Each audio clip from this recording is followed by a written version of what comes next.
Bravo, merci. Les Homo sapiens sapiens, c'est-à-dire les hommes et femmes comme vous et moi, sont apparus pour la première fois en Afrique il y a exactement 300 000 ans. Cela apporterait donc à croire que l'Afrique a une histoire vieille d'au moins 300 000 ans. Et pourtant, l'Afrique n'a pas d'histoire. Pourquoi? Parce que la majorité des Africains ne la connaissent pas. Ils ne la recherchent pas, ils ne la valorisent pas, et surtout, on ne l'enseigne pas. C'est un peu comme si pendant 300 000 ans, les Africains n'avaient rien fait. Ils étaient assis sous les manguiers, sous les cocotiers. Ils n'ont rien inventé, ils n'ont rien écrit, ils n'ont rien bâti. Et pourtant, lorsqu'on étudie l'histoire de l'Afrique noire d'avant la période coloniale, il n'y a que des sentiments de fierté et d'honneur pour ce que nos ancêtres africains ont bâti avant nous, mais que nous nous obstinons à ignorer. Et c'est donc pour toutes ces raisons que je suis l'auteur de plusieurs ouvrages sur l'Afrique et que j'écris exclusivement sur l'Afrique noire. Je m'appelle Alain Thomas Kouefé et ce soir je vous invite tous pour que, main dans la main, nous fassions un voyage dans le temps, à la redécouverte de choses extraordinaires. Ce soir nous allons parler de l'informatique. Qu'est-ce que c'est que l'informatique? C'est un ensemble de techniques utilisées pour le traitement automatique des informations. Ce traitement automatique se fera à partir d'un système de codage, un code binaire, c'est-à-dire un code à 2 chiffres, qui va en fait utiliser les chiffres 0 et 1 pour transcrire toutes les informations qui existent, telles que la musique et les images, et les transmettre sur les écrans des appareils électroniques que nous utilisons aujourd'hui, tels que les téléphones portables, les ordinateurs et aussi les téléviseurs. Donc, une fois que nous avons cette définition, c'est-à-dire que nous savons que l'informatique est basée sur un code binaire qui va utiliser les chiffres 0 et 1, nous pouvons continuer notre voyage. Dans les années 1900 se font plusieurs découvertes qui vont bouleverser l'histoire de l'Afrique. Parmi ces découvertes, il y a 2 objets. Le premier s'appelle l'os de l'Ebombo et le deuxième s'appelle l'os d'Ishango. En 1950, sur un site de pêche dans le nord du Congo, un site de pêche qui s'appelle l'Ishango, des chercheurs vont retrouver un objet qu'ils vont appeler l'os d'Ishango. Vous l'avez ici à ma gauche. Il a été daté au carbone 14, il est vieux de 27 000 ans. Et à ma droite, vous avez des images du site de pêche d'Ishango. Et derrière moi, vous avez la géolocalisation du site de pêche, comme vous le voyez, qui se trouve aux alentours des sources du Nil. Juste à titre de rappel, nos ancêtres africains, qu'on appelle les Nubiens, appelaient toutes les régions aux alentours des sources du Nil la terre où tout a commencé. Et donc,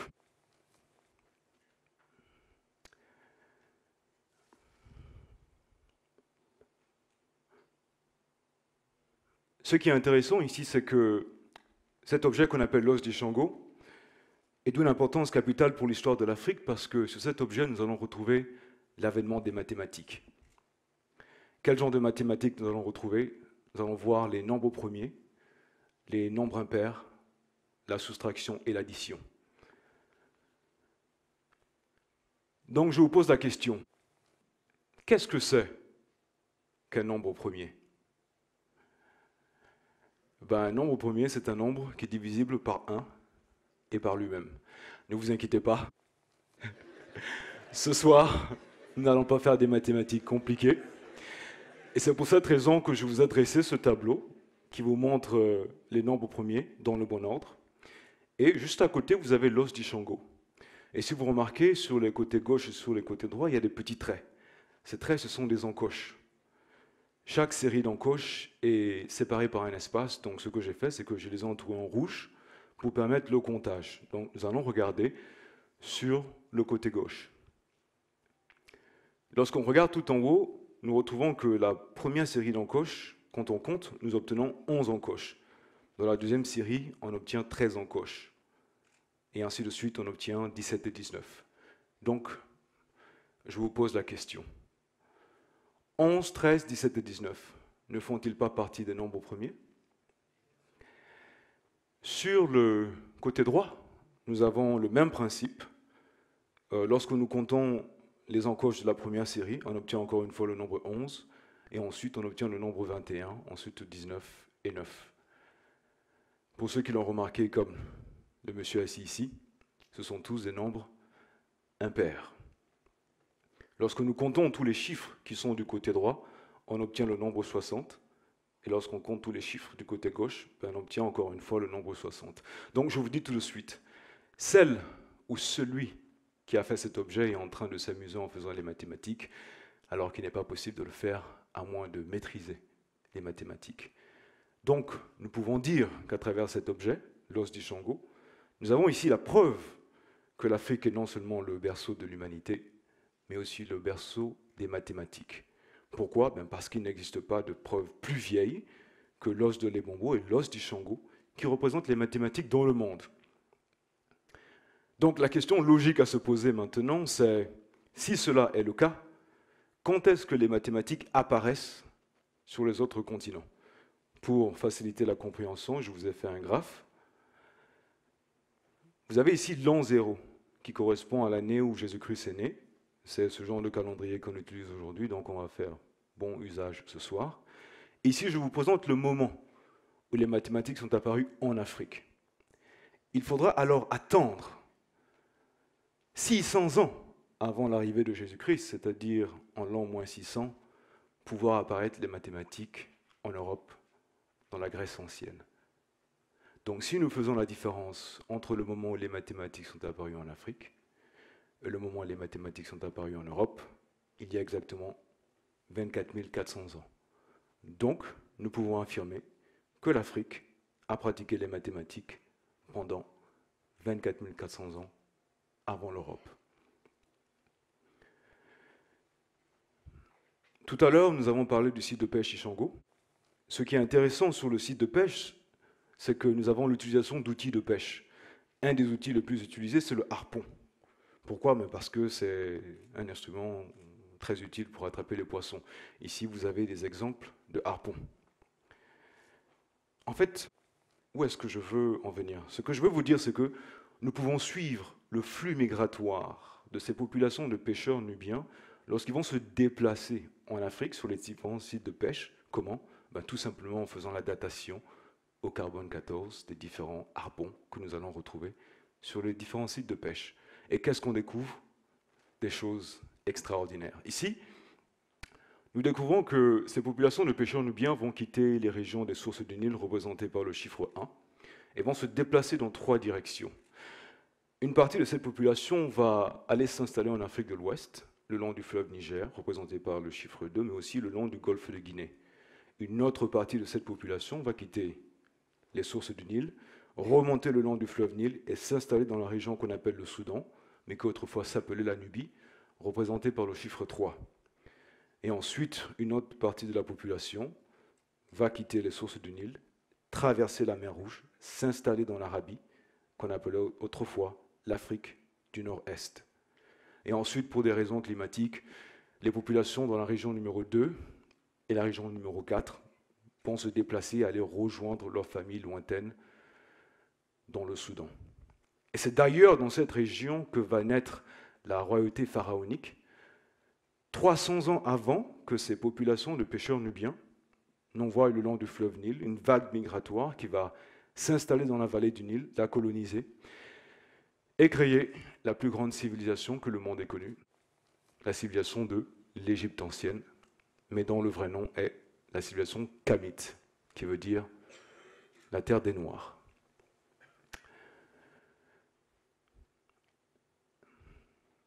Et donc, quand vous regardez par exemple les hiéroglyphes, vous allez vous rendre compte qu'une majeure partie d'entre eux ont été créés à partir de quoi? À partir d'images d'outils de pêche. Pourquoi? Parce que l'influence de ces pêcheurs nubiens était prépondérante dans l'époque prédynastique.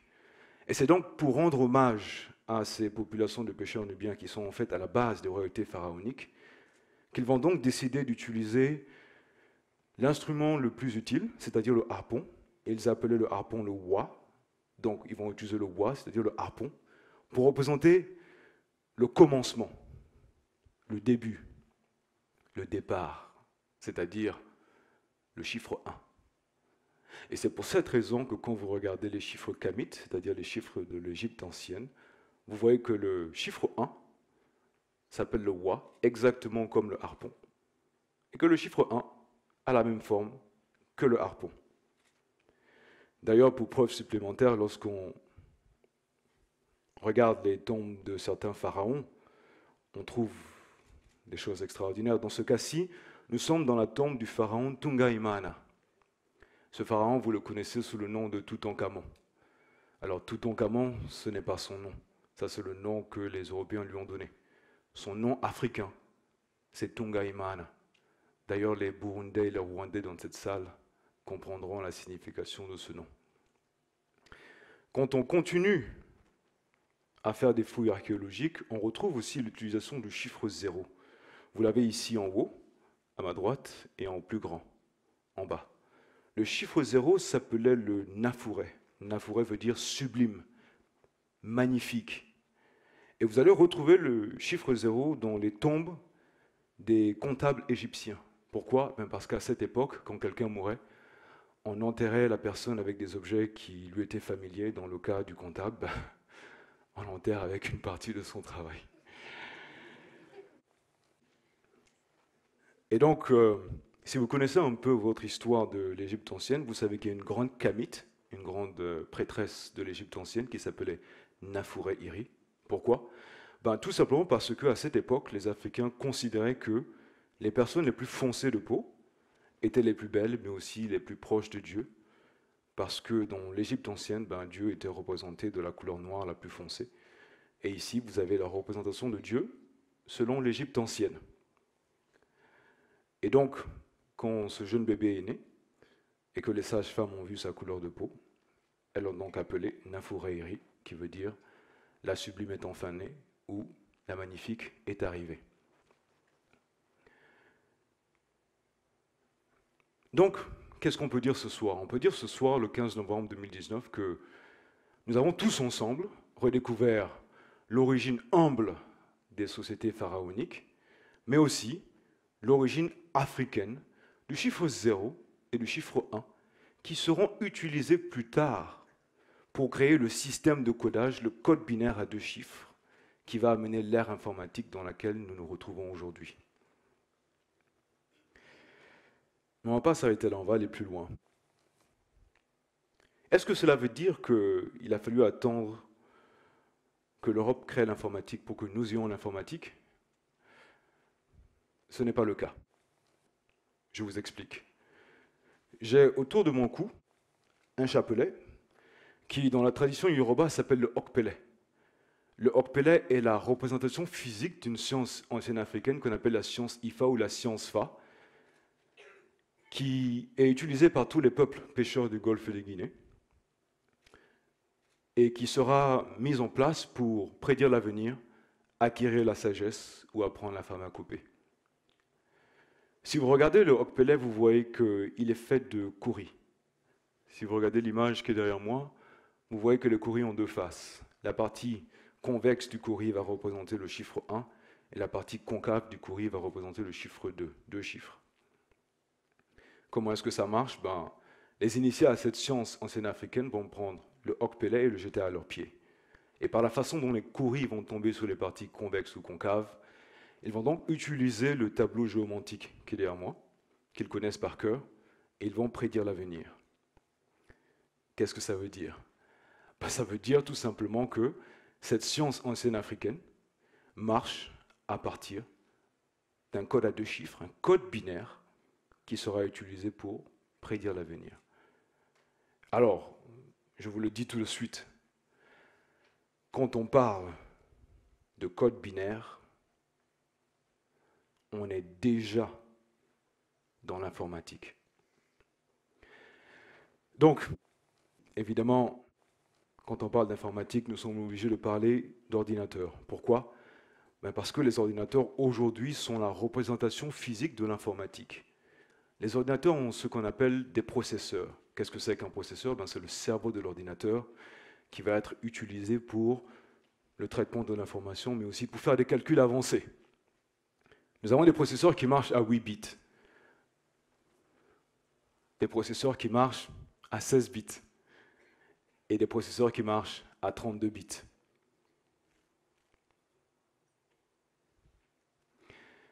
Plus nous augmentons le nombre de bits, plus nous pouvons faire des calculs avancés.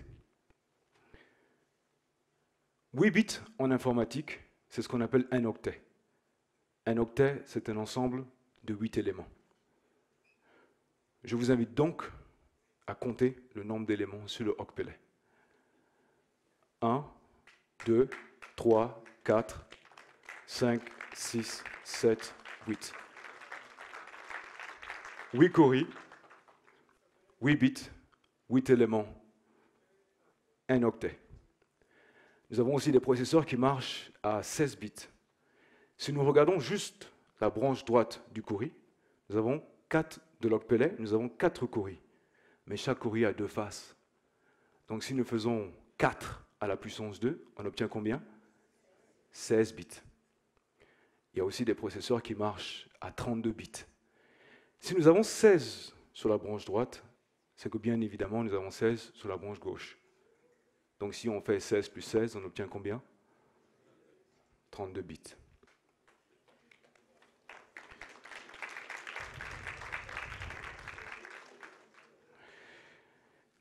Alors qu'est-ce que ça veut dire? Ça veut dire tout simplement que, avant que l'Europe ne crée des machines pour faire des calculs avancés, l'Afrique était déjà dans l'ère informatique.